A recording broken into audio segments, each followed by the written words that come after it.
Welcome to STEM Time with Josh. Today we will be making a light-controlled LED using snap circuits.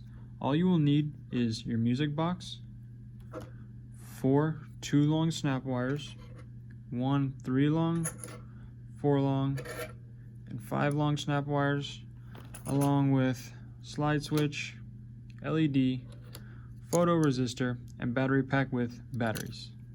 So in order to make this circuit, we're going to go ahead and line up our 4-long right here along the battery, connecting it with the 2-long. Afterwards, we're going to go ahead and line up the music box to the ending of the 4-long, also connecting it with the 2-long. Now we're going to go ahead and get our LED, making sure the positive side is over here. And we're going to go ahead and line it up to the bottom of that music box, also connecting it with the 2-long on this side.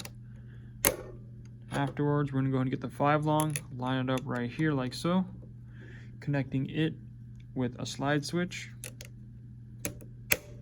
Then using our final 2-long, I'm going to connect the LED to the 5-long.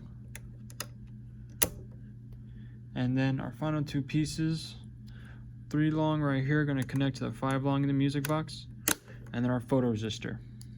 So when I turn this on after I cover the photoresistor, the LED will stay lit for a few seconds and then turn off, like so.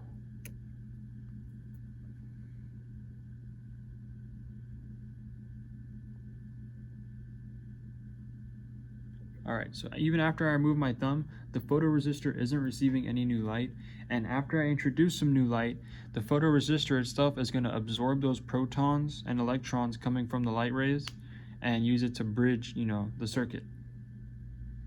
On, off, on, off.